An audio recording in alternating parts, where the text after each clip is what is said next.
What's up, ladies and gentlemen? Let's talk about some wire.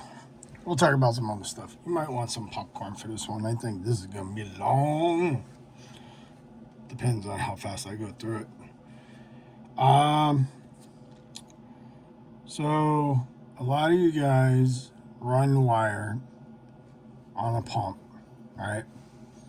You know, all these types of wires that come off the pump. And a lot of people will say, well, that's what they ran off the pump. Okay, that has nothing to do with the wire that you're running to the battery.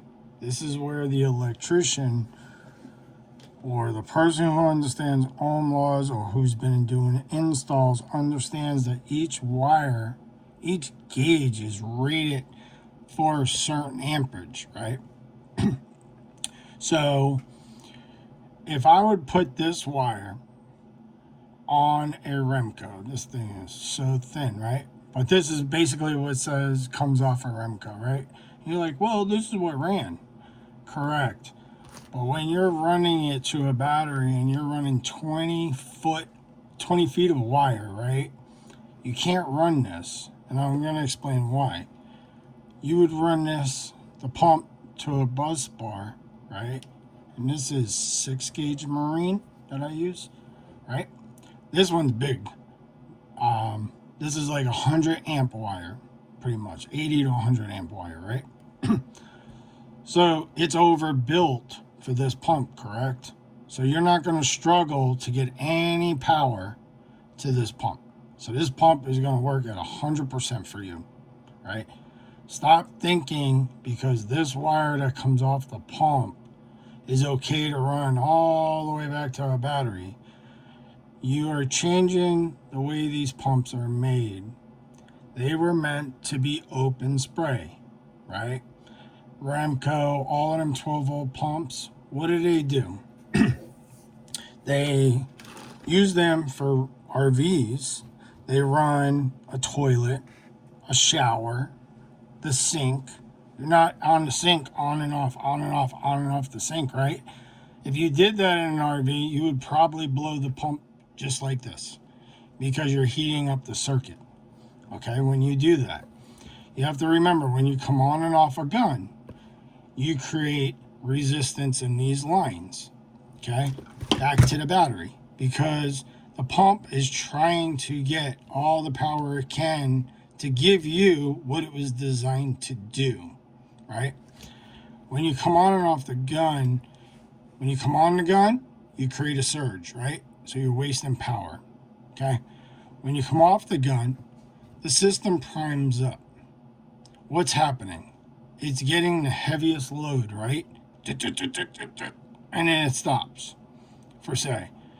If you read the voltage right there at that time, if it's under 12 volts, if that's where you're using a 12-volt pump, or 24 volts, if you're under 24 volts on a 24-volt pump, look at what happens, guys. These burn up.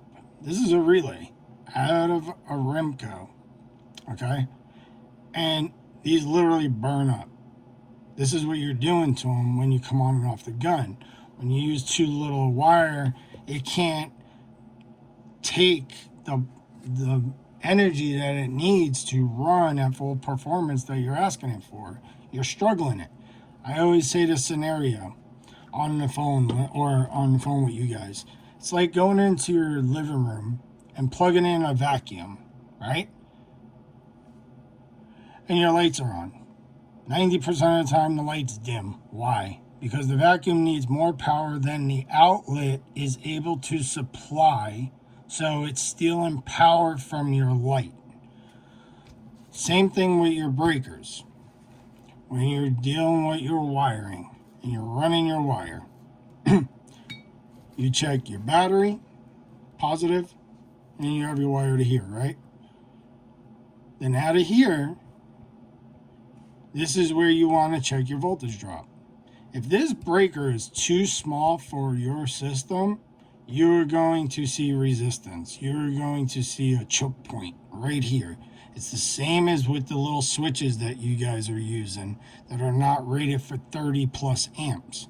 When you start raising a 30 amp into the 35 amps because it's starting to overheat these lines, this is when stuff goes wrong. This is why I say you might not see it right away, but you will see it. Trust me, you will see it. And you also ain't seeing how good your pump could work because you're not giving the pump what it needs. You see my videos, you see all my local guys, even the guys online that I've helped. I do this all for free for you guys. I just see you guys having a major a problem out here. I'm retired from the field now. I have 30 years of installs and I have 12 years of full-time washing in Florida. So I'm not speaking out my butt. I'm talking facts. I tell you what works. People have their own opinion on certain things.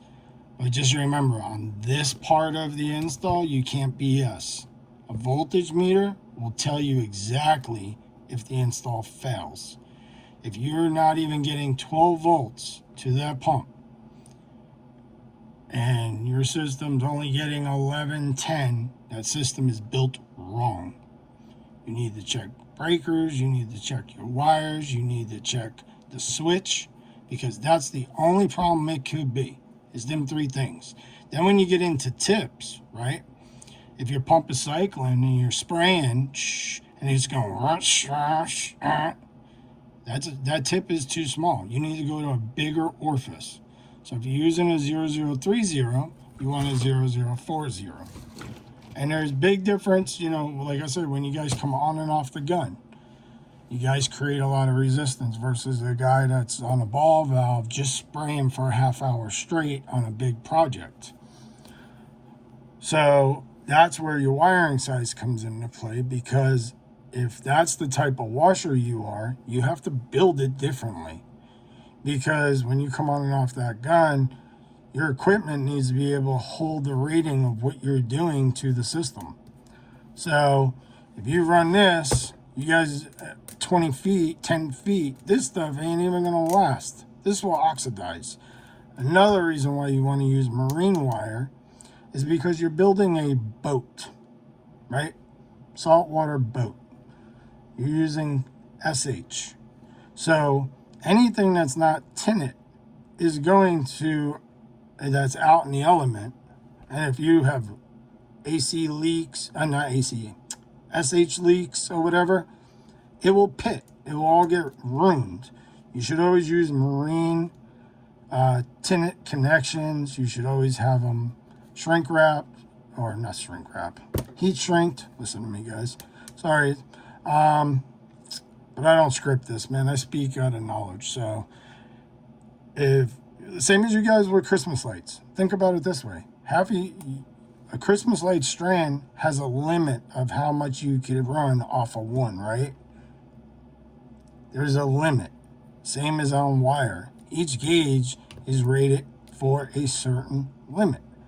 So 10 gauge for say is 30 amps and you're pushing 35 amps. Is that right? No, because it's now slowly burning up in the wire. So you're just damaging your equipment. The wires are slowly burning, and you're going to have to replace wire that you should never have to replace because it should have been built right in the first place. I think that's everything I should be able to cover. If you guys could think of anything that you want to know that, is on basic stuff, you want stuff, advanced stuff, that's different. I'm just trying to teach you guys the basic, how to keep them running, do it the right way. You have to charge batteries every day. Like I said, if you're under what the pump is asking, the system is not running right. It's failing. So if the pump needs 12 and the pump needs 24, you must feed that at all times. Nothing less. So that's why a lot of these systems fail. 2 batteries is the biggest answer, or 200 amp, somebody asked me, versus 100 amp. But 2 batteries or more is way better than running 1 battery, because the minute you get on the gun, you are discharging immediately and you have no storage behind you. If you're running lithium, you're running at a higher ampage. I mean, a higher voltage. So you're going to run pretty much twice as much as a marine. Hopefully that helps. That's 10 minutes on the clock, guys. I don't want to keep talking. I'll make another video if anything. Have a good night.